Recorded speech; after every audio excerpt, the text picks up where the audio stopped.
نحمده ونستعينه ونستغفره ونؤمن به ونتوكل عليه ونعوذ بالله من شرور أنفسنا ومن سيئات أعمالنا من يهده الله فلا مضل له ومن يضلل فلا هادي له ونشهد أن لا إله إلا الله وحده لا شريك له والذي لا ضد له ولا ند له لا مثل له ولا مثيل له لا وزير له ولا ولد له وهو الوحيد الفرد الصمد لم يلد ولم يولد ولم يكن له كفوا أحد.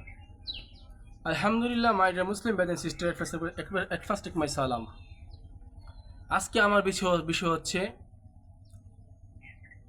মুসলমান কাকে বলা হয় এবং কীভাবে আমরা পুরোপুরি মুসলমান হতে পারি।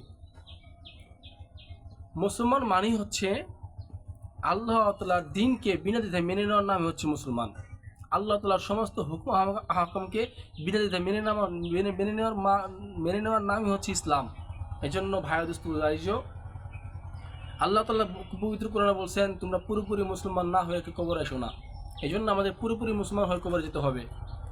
আর পুরোপুরি মুসলমান হতে হলে আমাদের যা করণীয়, সুদ বর্জন করতে হবে, সুদ থেকে দূরে থাকতে হবে, ঘুষ থেকে দূরে থাকতে হবে, চুরি থেকে দূরে থাকতে হবে, গীবত থেকে দূরে থাকতে হবে, চুগলখড়ি থেকে দূরে থাকতে হবে, লোভ থেকে দূরে থাকতে হবে, হিংসা থেকে দূরে থাকতে হবে, অহংকার থেকে দূরে থাকতে হবে, পরের নিন্দা থেকে দূরে থাকতে হবে, ওজনে কম থেকে দূরে থাকতে হবে এবং পরের ক্ষতি থেকে দূরে থাকতে হবে।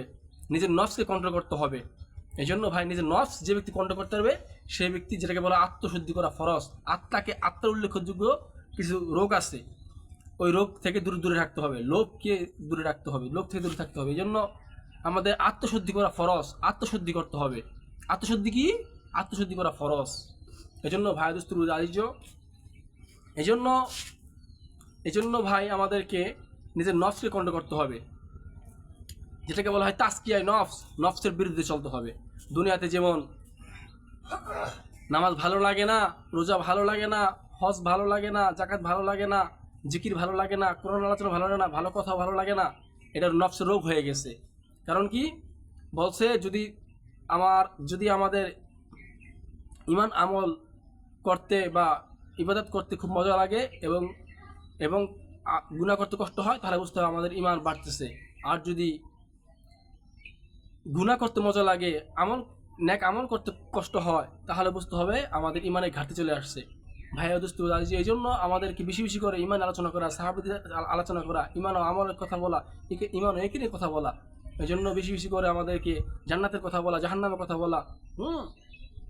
এই জন্য ভাই, দুনিয়াতে আমরা একদিন ছিলাম না, এখন আছে বা থাকবো না। এই জন্য আমাদেরকে পুরোপুরি মুসলমান হতে হলে একমাত্র আল্লাহ তাআলার হুকুম আর নবীর তরিকা আবশ্যক আমাদের থাকতে হবে, পালন করতে হবে। এই দুনিয়া থেকে আমরা কিছুই নিয়ে যেতে পারবো না। আমাদের সাথে যাবে ইমান আর আমল।